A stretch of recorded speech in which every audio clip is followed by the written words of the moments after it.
This used to be called the business plan competition. What we cared about back then was how well you could write and present a classic business plan. And the world has evolved over that time, and now we care a lot more about turning you into entrepreneurs and helping you actually launch businesses.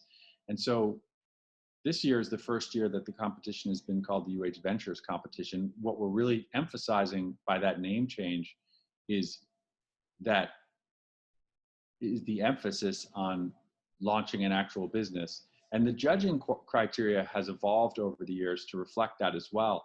So the winners of the business plan competition consistently over the last few years have been startups at whatever stage, could be at a very early stage, that were able to demonstrate a strong market opportunity and strong traction in driving towards that market opportunity. So, we think of it almost as the way you would think about what an investor would look for when they're considering investing in the company. They're going to look for a big market. They're going to look for an experienced and qualified team. They're going to look for a differentiated product. They're going to want to understand what the competitive landscape is and how you position yourself strongly against that competition. And they're going to want to find out that you guys are experts on the business. And lastly, they want to see traction. So what is traction? You remember that traction is when any of you have ever been in icy conditions in a car and the tires are spinning and then they start to grip the road and then the car starts to move forward. That's traction. So traction in the business is the same thing. What milestones have you achieved to drive the business forward? So it could be that you've assembled a great team. That's excellent traction. It could be that you've validated the problem and solution by going out and interviewing actual customers. That's excellent traction. It could be that you've accomplished sales and already have revenue. That's probably the best form of traction. That proves even the naysayers about a business wrong. If you can demonstrate that you can go out and actually sell your services in the real world. So I'm happy to talk about that more with you, but I want to emphasize that if you want to win this competition, then show us traction, show the judges traction. And I'm going to tell the coaches the same thing, so that's kind of where they emphasize it. It doesn't mean that you don't have to produce a pretty good plan, but what it means is we care a lot more about the planning than the plan itself and what you've accomplished in it. So with that, I'm going to turn it over to Greg. You ready, Greg? Can you hear me, Peter? Yes, we can. Oh, okay. I don't know if there's a delay here. I've used Zoom a lot, but not necessarily as the moderator. So it'll be interesting. Today and the time we have, I'm going to talk about, I guess, legal considerations, but I think more than that, for lawyers that help startups, it's more, how do we make you successful? And so, if you want to win the business plan competition or the innovation competition, what it's called now, we're kind of, they're here to help you do that. I guess, and more importantly than that, if you launch your business, hopefully help you make it successful. So I have some slides here. If you can't see my slides, please do something. So in the meantime, I'm just going to go through these. And if you have any questions, please try to ask them. I'm not sure whether I'm going to be cognizant of that. I'm making this sort of interactive, and so I'm hoping to get some feedback there. I noticed my chat bar on the right disappeared, so I don't know if that means I'm not able to see that. But let me see here if I can change the look.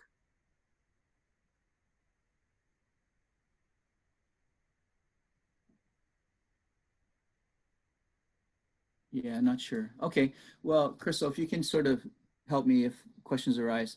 But otherwise, I'll just kind of go through this and leave some time at the end for questions if you're holding them. So, and I've been thinking a lot lately about high growth, because I've been working in high growth now for 20 years, believe it or not. Started in the late 90s when the dot-com boom was in gear. Hawaii decided to try to participate in the startup world in a big way. So a lot happened in the late 90s, early 2000s in Hawaii. And we were always aiming to build a vibrant tech community through having companies start here and succeed that become publicly traded, because that's when you see the real growth in these sorts of companies. So for the last 20 years, I sort of dedicated myself to that focus. That means venture-backed companies. That means ideas that could be world dominant. It means all those things that you see coming out of the tech centers in the world, including, of course, Silicon Valley, but also San Diego, and other places. So that has been our focus. And, in 20 years of doing this, there's really not much or not as much visible sign of success as we wanted. We thought by now we'd have, a number of publicly traded tech companies in Hawaii that would create thousands of high-paying jobs that would then spawn other startups like it did in San Diego. And so it made me pause, and it's apropos, I think, to this competition and to what you're doing, because the question is, what do you want to be when you grow up? And I ask every startup that question because that's going to dictate sort of your path. And I'm sure some of you are high growth company thinkers, and that's great because we want to think big. But, there may be companies that aren't necessarily venture type companies, not going to attract traditional venture capital, but could still be very, very successful. Examples of that would be like L&L Drive-In out of Hawaii, plate lunch place. I mean, that thing is basically, Eddie Flores is taking the plate lunch national. And and he's not a high growth company by our definition. I'm sure he's not a Delaware C corporation, nor has he attracted venture capital. And I'm guessing that he still owns the company 100%. Maybe he's done some franchises to help him grow. There are other ways to grow. So what I'm saying is that there's no one size fits all, and you have to decide for yourself what you are. You can, if you think you need to be a high growth company to win the competition, I suppose you can go in there and kind of BS your way through that and try to, but I really feel like that's not necessarily going to serve you well. And if I'm not mistaken, Crystal and Peter, some of the winners in recent years have not been your traditional high growth companies. They might be retail companies, they might be other sorts of companies. So I think that the competition itself has broadened its view on what success is, and you can even be an LLC, I think, and be a winner. You don't have to be a Delaware C corporation. Is that correct, Crystal? Yep, absolutely. Okay, yeah. Cool. So again, getting back to your business model, I think, for example, one of the milestones we look at if you truly want to go public is, are you going to hit $100 million of revenues in, say, 5 years, right? I mean, that's a big number, and it puts an awful lot of pressure on you. And also, are your margins going to be high enough for VC money to be attracted? You've got to have, they like 90% margins, but you might be able to get away with less than that. But that's why software companies are so popular with the VCs. So, because once you make it, it doesn't cost much to manufacture. So, I wanted to mention this up front because the rest of the talk today is going to focus mostly on your traditional high growth company. And while some of the issues do relate to LLCs and S corporations, they're mostly focused on companies that are seeking traditional venture capital. So I just wanted to note that up front so that you don't feel that the rest of what I'm going to say has to apply to you. So a big question that I get a lot is, when should we form our company? I think for the competition, I'm not sure, but my recollection is it's helpful if you have a company, but it's not required. Is that true, Crystal? Okay, Crystal's nodding. So you don't have to have a company, and I guess my short answer to this is there's no rush to form the company. In fact, even if you're raising money, if you don't have a company formed yet, sometimes that could be a good thing because that means you didn't mess up anything yet. So there's no rush to form a company. It doesn't necessarily give you more credibility when you're pitching your idea to people. You can also indicate your plans to form a company and what that's going to look like. So um, I guess the first thing is there's no rush to form the company. The second thing is, when should you form the company? Well, you should form the company when you need a company. So what does that mean exactly? Well, usually it means that you need to make a filing. Say you want to register a trademark, or you need to sign a contract, or you need to, raise some money. You don't want to do that in your personal name. And so it's much easier to form the company before you do those types of things, so that everything's originates from the company. So that would be my quick and dirty answer to when you should form it. There's no rush, and form it when you need it. So what kind of legal entity? Well, we're going to focus today on the S corporation, which is at the bottom. The other entities are really for companies that are not seeking venture capital in a traditional way.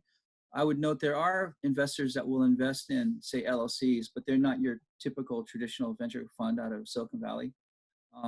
So if you're a high growth company and you want to take that path, then you have to be the C corporation, and usually Delaware. So the other ones are good for you if you're not seeking traditional venture capital, because the bottom line is, if you're a corporation, C corporation, you're going to pay taxes. And if you're any of these other ones above, the entity is not taxed. And so that means at the end of the day, you get to keep more money. And so I don't think you ever want to be a C corporation unless you have to be. I know that there's people that just sort of knee-jerk form a Delaware C corporation because they feel that's what they need to be. That kind of gets back to my first question, is what are you going to be when you grow up? Maybe that's not the right fit, but the problem is, once you incorporate as a Delaware C corporation, it's very difficult to change to an LLC or an S corporation. Conversely, if you start out as an LLC or S corporation, it's very easy to convert to a C corporation. And the overall reason for that is, if you start out as a C corporation, meaning it's taxable, and you want to go to a non-taxable form of entity, the IRS isn't going to let you do that for free. They're going to collect their taxes when you change. Versus if you go from a non-taxable entity like an LLC to a C corp, the IRS isn't going to penalize you because you're paying more taxes as a result of that, because you're going to a taxable form. So that's the sort of basic reason why you always, when in doubt, start as an LLC or S corp, because it's easier to change. And as lawyers, startup lawyers, we're always looking for sequences of things. And so if the client's not sure, that would be our recommendation, to start out as a non-taxable entity like an LLC, and then convert later if it turns out you're on a high growth path. So where should you incorporate? Just looking at my time here. Well, obviously everyone's going to say Delaware, and that's the right answer, because they're the mecca of high growth companies. The reason for that is they're set up to service corporations like we're set up to service tourists. And corporations is their tourism. And so they do everything they can to make their laws business friendly, versus almost every other jurisdiction, isn't that focused on their corporate laws as Delaware is. For example, Delaware has a court that's dedicated to corporate law. So they have legal precedents coming out that give more certainty to their laws. I think they're the only state in the country that does that. I know from talking to practitioners, every year, the private sector, the legislature, and the executive branch meet to talk about how can they attract more business, more corporations. So they take a very serious approach to doing the best they can. And so Delaware, I think the cost is higher. Initially, when you're a startup, the cost is going to be fairly low. I think it could start out around $100 and work its way up. By the time you're public, it's going to be into the six figures. But I think by then, that's a cost well worth it. But so the initial cost is fairly modest, but it does grow. Hawaii, on the other hand, for example, is a very low cost place to incorporate. And Hawaii laws are good laws. They're balanced laws. They're just not pro-business like Delaware law is. you hear some of the times about Nevada and Wyoming, these states, because they're saying that, you know, come incorporate there, that they're business friendly, et cetera. And some of them have commercials, I think, running. But what I like to tell entrepreneurs that ask me about these places is, well, first of all, from a corporate standpoint, you're not going to be Delaware. So, you know, in Hawaii, we thought about taking a Delaware approach, and then we realized why, you know, we'll just incorporate in Delaware. You know, there's no need for us to be Delaware. And then secondly, they claim to have tax advantages, i.e. no income tax. But that only works if you move your business to Nevada or Wyoming. So if you don't want to live there, it's not going to work for you from a tax standpoint. So here's a question. If you were doing a startup today, what titles should you give people, right? I mean, this isn't so much a legal question, but it's a business question. And does anyone have a choice here of which one they would choose? Let's see, I don't know if Greg, if you click the chat on the bottom of the screen, you should be able do you see a chat box that pops up? at the bottom. Yeah, at the bottom of your screen, there's chat and there's manage participants. Well, it says there's a big M at the bottom. There's a big And M. there's a chat box. Maybe because I'm on full screen. Maybe if I go. I'm on full screen too, I think. If you Dude, hover towards the bottom, do you see, or maybe it's on the top? Yeah, I see something at the top. Chat? It says mute, stop video, manage participants. Oh, yeah, manage participants. Oh, okay. Then you'll see everyone who's there. And then yeah, there's another one that says chat. Well, let me see. Well, I'll read across. Manage participants, new share, pause share, annotate, remote control, and remote control. And then there's more chat. Chat. Okay. Click on that. Okay, so, Zoom group chat. Okay. So open that up here. And then some folks have been guessing C, B. Oh, okay. B. You see that? Yeah, I see it now. Okay. And then if folks raise their hand in the participants list, did that one open up for you? There's a window that says participants and it lists everyone there. Yeah. If people raise their hand, then you'll see like a little icon pop up there. So that's a separate box, right? Yeah, yeah. Okay. And I can help manage that for you. Okay, yeah, no, I see that, thanks. Okay. So I don't see any hands being raised, but there are some guesses there. So some people say B, some people say C. And then Kwong Lok says it depends on what you can contribute to the company. That's a good point. Okay. So first of all, there's no right or wrong in this question. I've seen it all. So, but again, you know, our goal as Start Lawyers is really to help you be successful. Let me just see here. Yeah. So for those that chose B, I don't see any reasons here. If you were to choose B, because it's Kwong says it depends. When would you choose B? So because we have to look at these things under sets of circumstances, and no two circumstances are the same, obviously. So when would you choose B?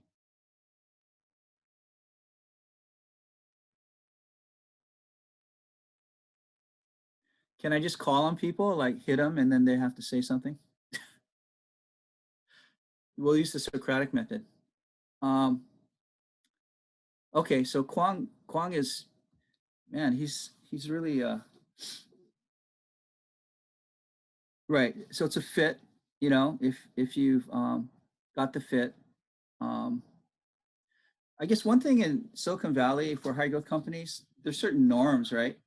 And I don't always believe in norms, and when people say this is standard, but it's good to know what they are, just because that's what people expect to see.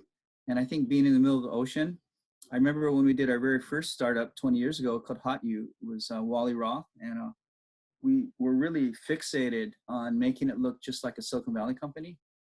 We weren't nearly as far along as we are now as far as our ecosystem, but I remember when we did successfully raise venture capital, the VCs were like, wow, this is the cleanest company we ever saw.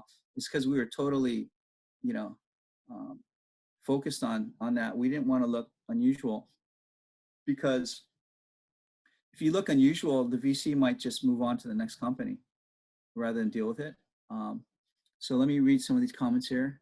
Depends on what you can do with the company. Okay.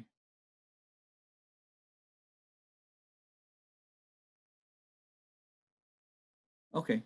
I think these are good answers from a standpoint of just common sense and general business, but I think they're missing some points that I guess I'll raise now. For people that chose C,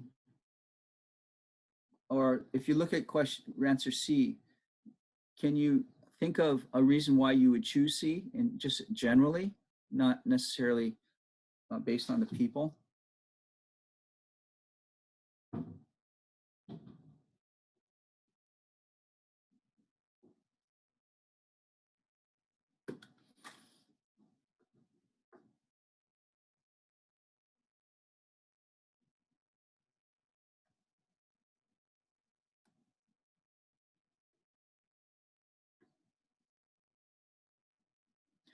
Okay, so you're writing an essay and you're told you have to choose C and defend it. So let's hear what you have to say here. Okay, so Madonna gave a response, thank you. Yep, I mean, that's true. The categories kind of fit what a startup usually needs. There's sort of an overarching business point here in venture capital and high growth that I wanted to get across. So far, no one has hit that point, that particular point I was trying to raise.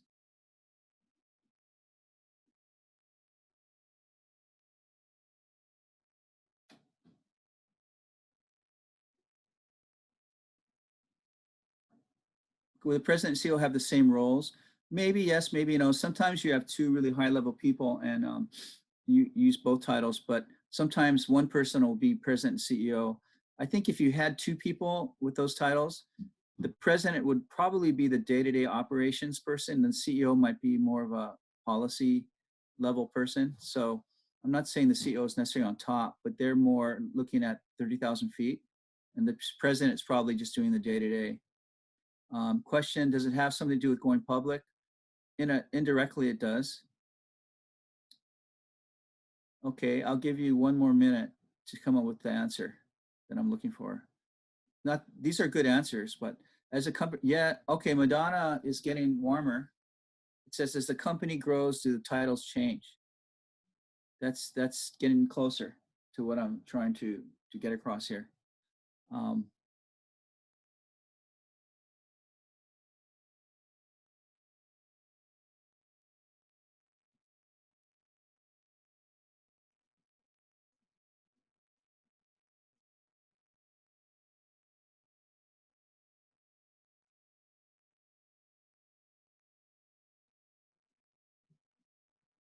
Okay, well, what I'm trying to say here is when you do a startup, it's all about sequencing things. President is usually a title for smaller companies, but I have seen CEO up front. Usually those are, in the beginning, those are fairly synonymous, but as company grows, you might break that out.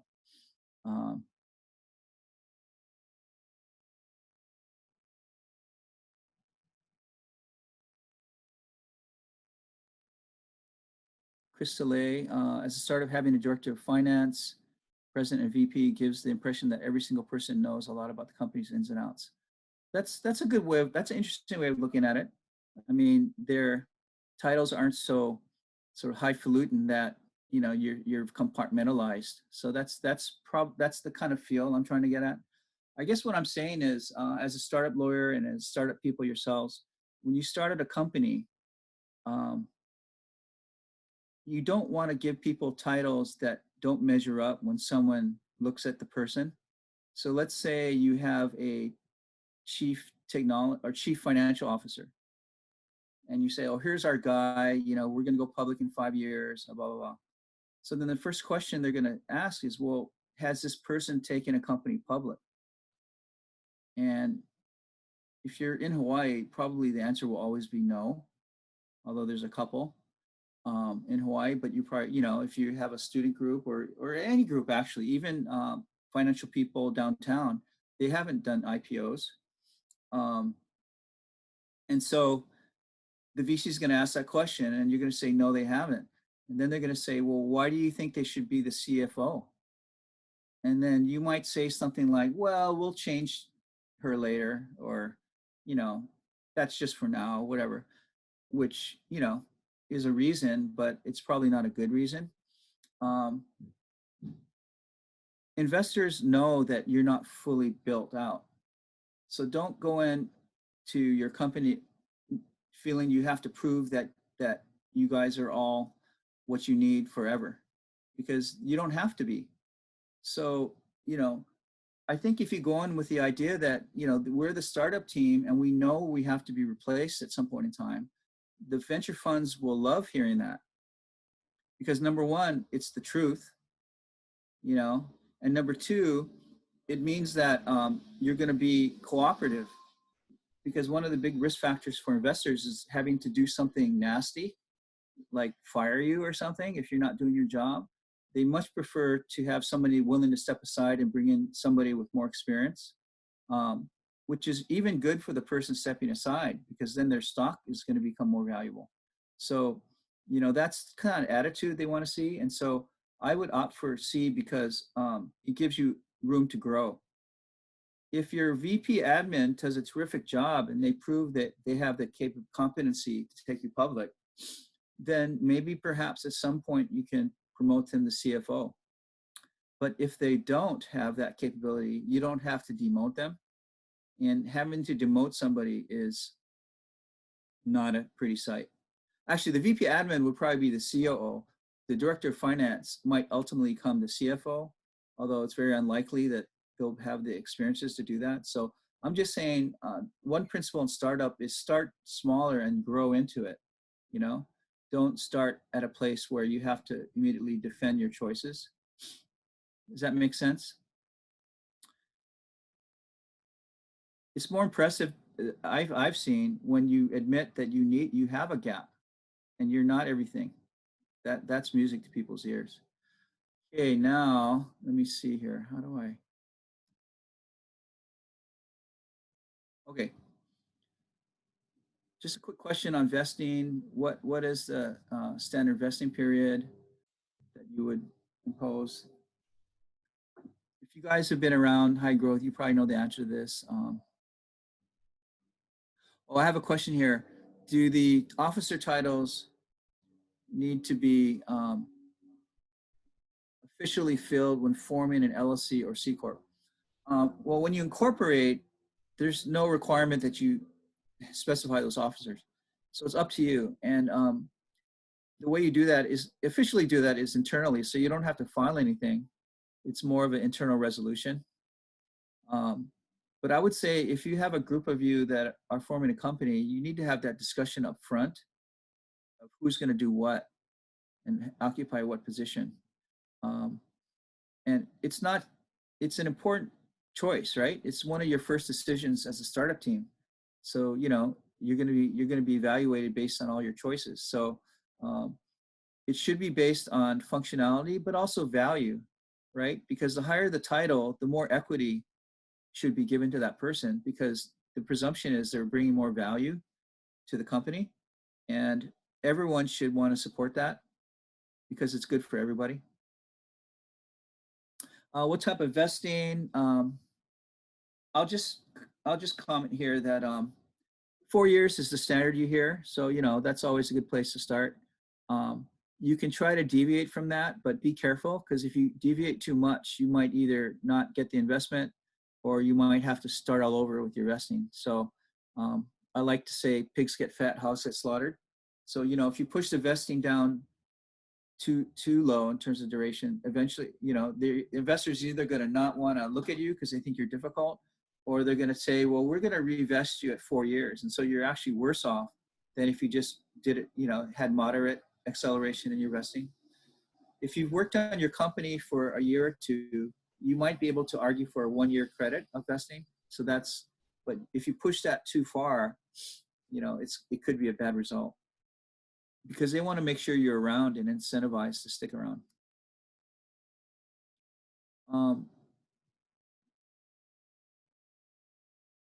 So my question here, if you don't have much money, what should you spend your money on? And I think this is a scenario that is probably, near and dear to everybody. Because a lot of people don't have any money to do anything. So, that's understandable. So you have to kind of prioritize what you're going to do. So any Greg, there's a question. Oh, we have a question? Wait, hold on, let me look.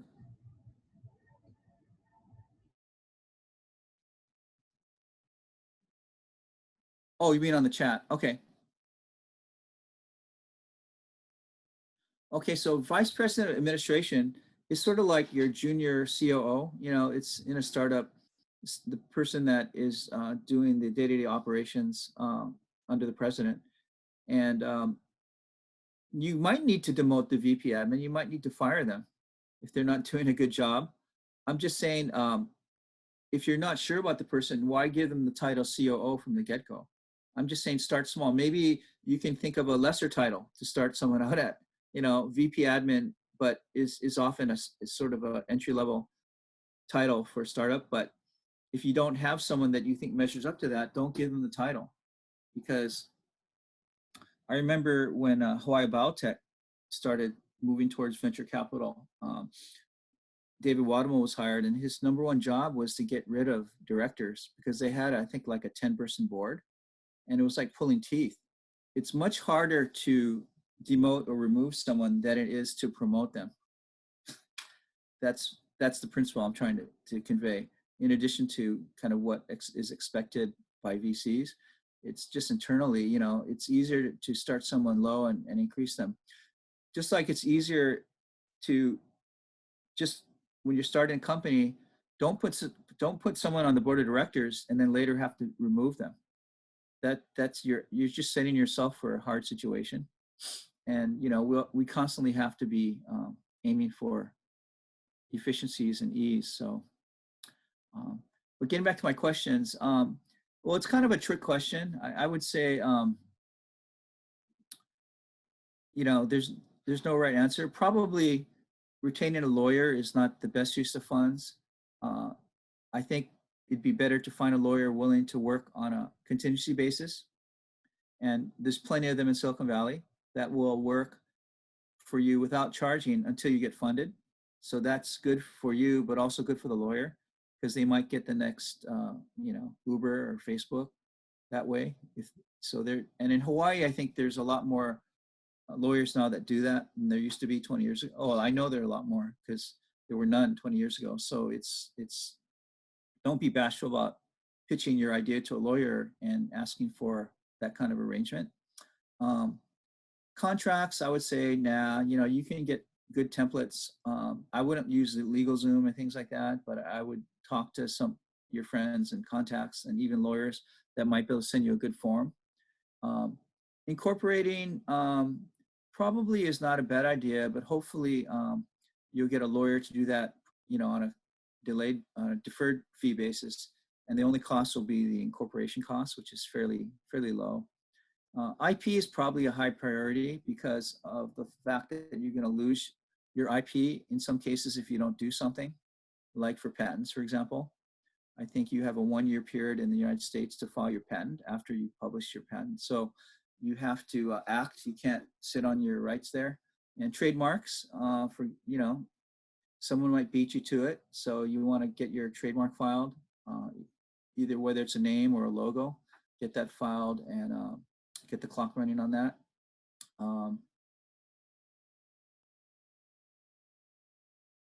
I've mentioned this before. Don't use LegalZoom. Don't use family lawyers. Don't use friends unless they're really good. Perhaps a downtown lawyer, but only ones that know what they're doing in startups, because that's a very different feature. Don't do it yourself, because you'll have a fool for a lawyer. And Silicon Valley lawyer, that would be probably the best choice.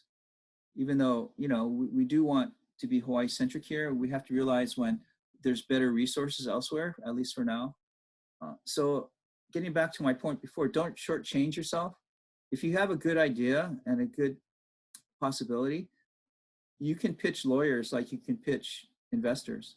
You're welcoming them to come along for your ride, and that's a big opportunity for them, especially if they get a little stock up front for that. That could become really interesting for them. So entrepreneurs sometimes are a little defensive about, but I think it's harder to be an entrepreneur than it is to be a lawyer. You're the one creating, we're just supporting, right? So you actually have if you believe in your idea, you shouldn't be bashful about pitching it to anybody. What's the worst mistake you can make? Well, these are all pretty bad. So it's, I probably, there's no one answer here, but I think we've talked about where to incorporate. If you incorporate, for example, in Hawaii, I wouldn't knee-jerk move it to Delaware because that's going to cost you. It might cost tens of thousands of dollars to do that. So I would just leave it be. And remember I said it's about sequencing. Then maybe the time to do that would be when you raise money, and then you reincorporate in connection with that, because then you have the money to pay for it. So if you make a mistake, you don't have to necessarily fix it right away. If you form an LLC and you're going to talk to a VC, number one, they'll probably not talk to you. Number two, that'll communicate to them that you don't know what you're doing. But you can convert an LLC to a corporation, and it's not that hard. So if you mean business and you mean to go big or go bust, then just start out with a Delaware C corporation. Titles we talked about, number of directors, fewer the better. No more than 3 when you start. And note that when you raise money, you're going to have to give a seat to the investors as a group. And then they're going to want to have 1 or 2 independent directors, which is good for you. And so at that point, you're probably going to only have 2 seats on the board as the founders. So don't put 3 directors on the board initially, unless someone's already agreed to get off. Because when you get to that point, how are you going to decide who's going to get off? In the beginning, maybe people don't really want to be on the board. They don't want the hassle. They don't want the liability. But once they're on, it's just hard to figure out who's supposed to get off. Vesting is a problem. It might scare away investors. Overspending money on legal services, that's not good. Using the wrong lawyer for sure could be a problem, because startup lawyers have sort of a different way of thinking. So you just want to make sure you're aligned with them. That's what I teach at the law school, to align with your client. And so if you're going to help startups, you have to have that mentality. Okay, so I think I have around 5 minutes for questions, if anyone has any. And you can always reach out to me here, email me or call me and myself if you want to. Okay, so we have a question about vesting. Not that my slide has much on it, but I'm presuming a certain base of knowledge. So I'm sorry if I sped through some of these slides. I know that people come from different majors and stuff, so not everyone's from Shidler. So vesting is a way for founders to protect each other in case someone has to quit the company, but it also protects investors in that situation. So let's say you've got a group of 3 founders and you have your share split, and let's say you start out, everything's rosy, and then year 2, one of the founders has to leave the company because of a family health issue or some other, it doesn't have to always be that they just quit. They might have a good reason. And so the other two are left working in the company, and then they keep marching along and, pull, like they step in the shoes of the departing founder and do his work. That's not considered a good outcome for the founders, because the one who left basically got a windfall for the next 3 years compared to the founders that stayed with the company, right? I get that a lot from founders when someone leaves, whether it's a founder or even just an employee that has vested stock. They're like, can we get that stock back? Because, if they feel like it wasn't earned. And I'm like, well, no, you can't, because you made your bed, you got to sleep in it. So, and the vesting applies to everyone, and you don't know who's going to be the one that leaves at some point. So you can see that for the founders staying with the company, they want to make sure they're not over diluted by the founder that's not doing any work. And so vesting is a way to provide some level of comfort that you have to work for your stock. There's a term called sweat equity. And I always ask clients when we meet, okay, it's sweat equity. They're like, yeah, it's sweat equity. Well, what's the sweat? And then usually they think about it, they don't really know, well, I don't know what's a sweat. Well, what if one of you quits tomorrow? Is that okay for them to keep all their stock? Normally they would say, no, that doesn't feel right. Okay, well, vesting is one way to address that. It's not perfect, and it may not be fair in all cases, but no one knows going into it what's going to happen. So the normal Silicon Valley vesting period is 4 years. That means that after 4 years, you fully own your stock, 4 years with the company. So if you quit or you're fired, you don't fully vest. And the amount of vesting depends on how long you were there. If you're there for 1 year, then you were 1/4 vested. If you're there 2 years, you're 50% vested, et cetera. It's straight line usually. Investors need that because they want to know that if one of the founders quits, they can redeploy the unearned equity to hire the replacement. Otherwise, investors as well as the remaining founders are diluted more than they should be. Now, I was saying earlier that you can try as a founder to say, well, I want 3-year vesting. I want 2-year vesting. I want no vesting. I want it fully vested. But you're not going to please investors if you take that approach. They want to see that the founders are willing to work hard for their equity, and they're not going to just leave the company and keep it. So if you want to just be plain vanilla, no eyebrows raised, 4-year vesting with a 1-year holding period for the first 25%, that's called a cliff vest. So normally the founders have to wait a year to be 25% vested. It's kind of like your probationary period. I would ease your discomfort with that, though, by saying in the first year, you either got to have no investors, so you're not going to fire yourself, or you're going to have investors that are still a minority interest in the company, and so they're not going to be able to fire you. So the risk to the founder through the first round of funding is pretty low. If you've spent a year or two toiling away at your business plan and actually doing something, then perhaps out of the 4 years, you can get 1 year of credit. So you'd only have another 3 years, and that's called upfront vesting or accelerated vesting. And your defense of that would be you put in a couple years already getting this company to its point, and that'll usually be okay. I think if you push it to 2 years vesting, the investors start getting uncomfortable because they only would have another 2 years of vesting with you to get the company to a successful place, and that's usually not going to be good. So I think one of your goals is to make the investors as comfortable as possible. Does that answer your question, Spencer, or did you have anything else there?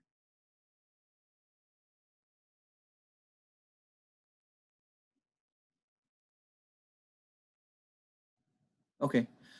I'll take one more question maybe, because I'm going to turn into a pumpkin here soon. At least I won't turn into a Corona.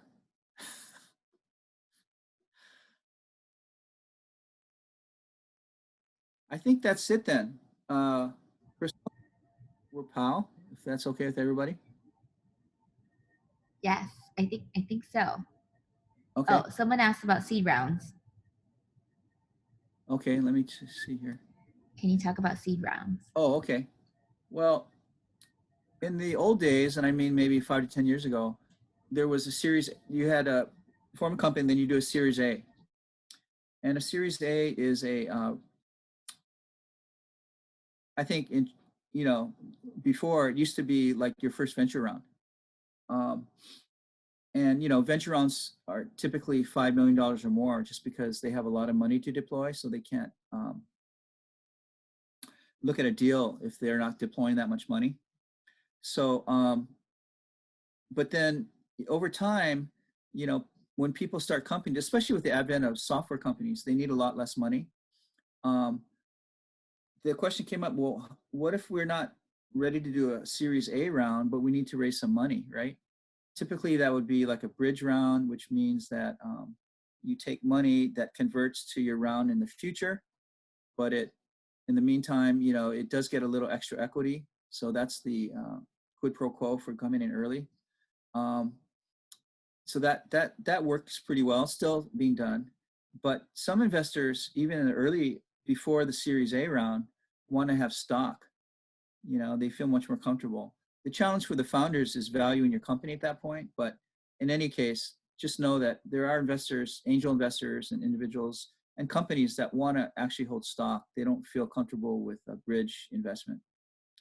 And so, and this is another one of those rules that it's not from, business school, but it's from the world of real life, which is you don't want to use the alphabet more than you have to.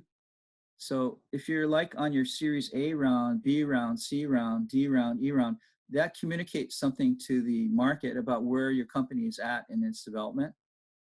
A lot of VCs, for example, won't go in the A round. They want to go in the B round because that means something to them. So you need to know that these terms aren't just alphabet. They actually communicate something.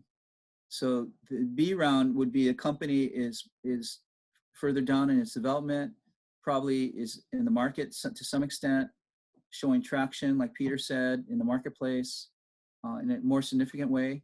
And the A round investors might be a combination of early stage VCs or maybe even some angels. But again, that's a bigger round. What if you need, say, 500,000, and your investors want stock? What do you do? Well, that's why they invented seed rounds. And the A round used to be called a seed round, but now there's something called Series Seed. And Series Seed was invented a few years ago to be a type of preferred stock that is not a Series A. So again, it's just a naming function. It's the same preferred stock that you could issue as Series A, but we call it Series Seed. In fact, sometimes I'll have Series Seed A, Series Seed B, and then we'll go to Series A after that.